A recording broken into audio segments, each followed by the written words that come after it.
So there's a flat Earth documentary on Netflix, and I was noticing that some of the explanations for the existence of the Flat Earth Society were falling a little flat to my mind. And I just kind of felt this need to explain things that seem sort of obvious to me as a Daniel Quinn reader that are apparently sort of not leaping out at others. So it's actually not uh, that complicated to explain why there's a rise in this flat Earth thing. I wasn't aware of it. I mean, ever since childhood, I'd heard about flat earthers, but I had no idea there was a recent explosion. I'm not sure how true that is. It would be interesting if there really was, and somebody could trace the history of it. Um, but I think explaining it generally as a phenomenon, you can go far beyond the explanations that I was hearing in the first half of the documentary from the psychologists. Not that those explanations are wrong, it's just I think they're missing the bigger picture.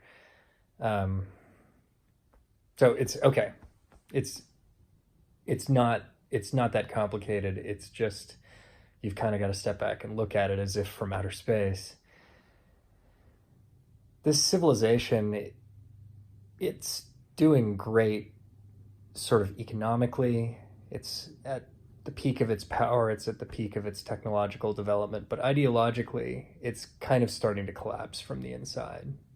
The United States is uncoincidentally at the center, I would guess, of the flat Earth thing, and it's at the center of, well, what Quinn calls cultural collapse. Um, I would recommend like reading his find the essays from the end of the story of B. Uh, Maybe just Google Daniel Quinn boiling frog essay. Um, in any case,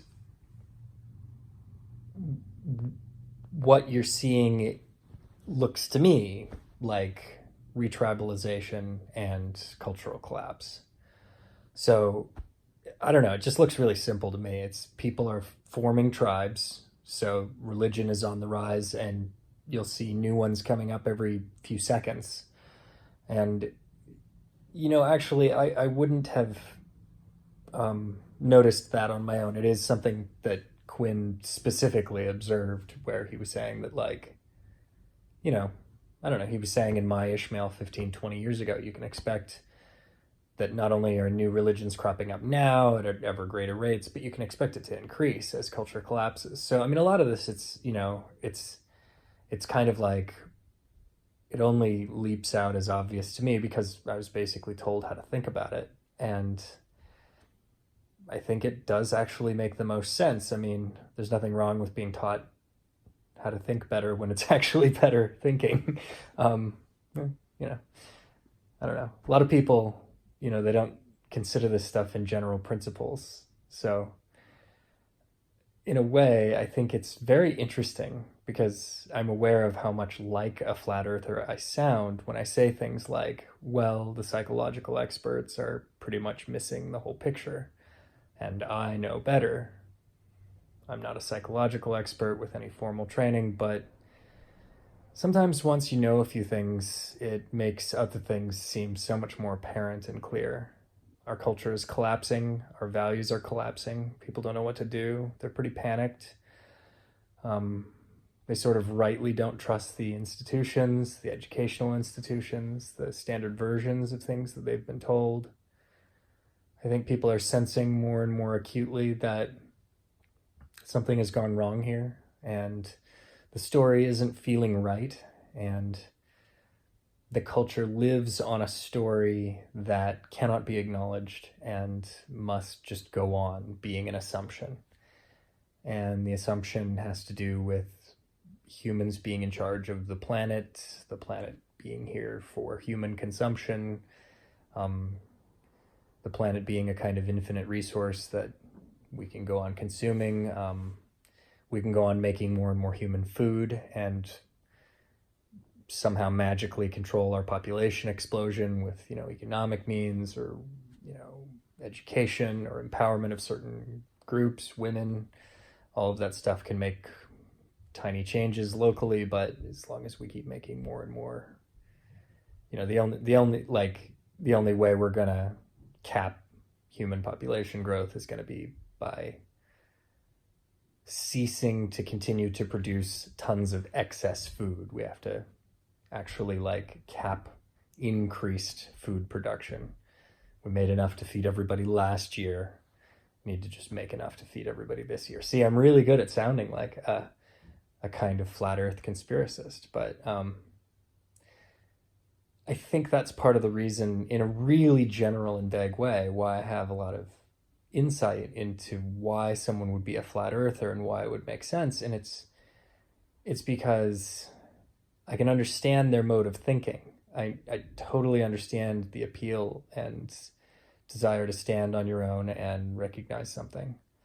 What's interesting is that I could probably get tons of views by supporting flat earth, especially with the way that I'm articulate. I could probably, easily get a lot of support. And there have been many, many times I've realized that there's all kinds of stuff I could say and get tons of support and interest. But instead, I'm much more interested in appealing to people who want to step back and watch everyone else say all kinds of different things. And they want to understand why people are doing that. And so, yeah, that's pretty much it. It's a way of forming a tribe. It's a way of having a group identity. If you watch that documentary, you'll see that they're coming together. It's a retribalization.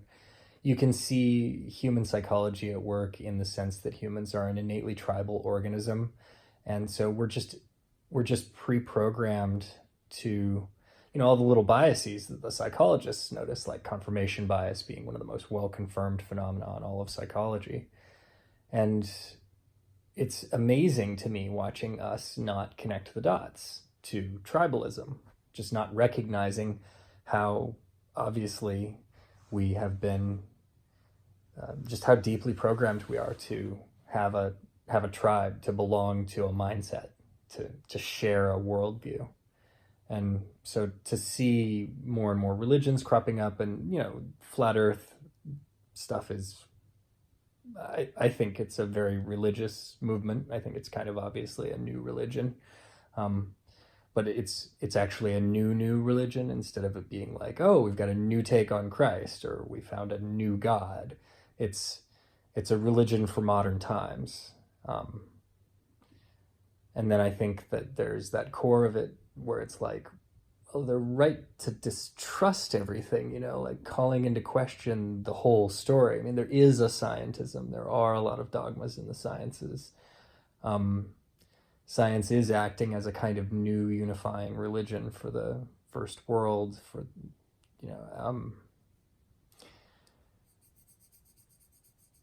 it's so interesting watching this happen. Yeah. So yeah, people kind of desperately scrambling, lots of distrust. When I think there's an increasing sensation among our people that the story that we've been telling ourselves is wrong, that civilization is bullshit. And so when you see people grappling for some kind of answer, like, here's what it's bullshit about, it makes sense to me, because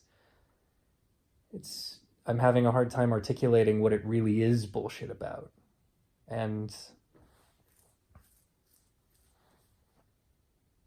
it's just stuff that's really hard to put into words. It's bullshit about our little sense of destiny and how we're supposed to, I don't know, that we can't possibly do anything else. There was tribalism. Now we're all in this civilization thing, and we can't possibly do anything else. We couldn't possibly just stop caring about their money, start pooling our resources, just start living very differently, not even running away to communes, just doing it right here in town, That's impossible and unimaginable, and I think it's easier for people to gather around things that make sense to them, like the earth being flat.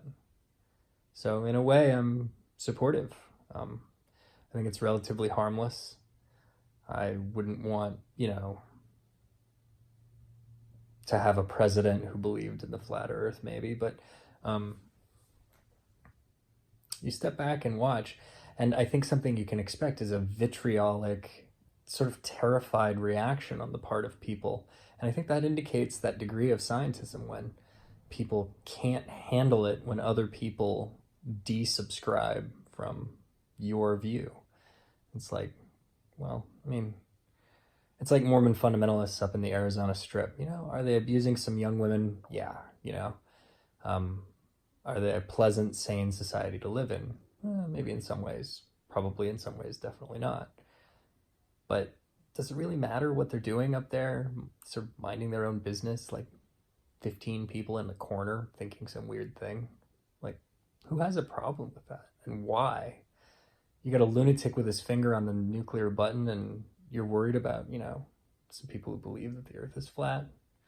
I think it's much more interesting to kind of step back, look at it and say, why is it there? Why is it happening? And, when I say that it's a sign of a kind of retribalization of society, people breaking down, abandoning the conventional beliefs and inventing some new ones, it's actually kind of a positive sign.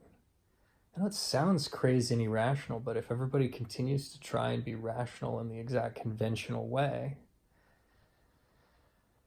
well, I see it as a kind of delicate balance. I mean, I see the new irrational left, political left, as a kind of problem, but only because there's so much power there and influence and controlling the language and stuff like that.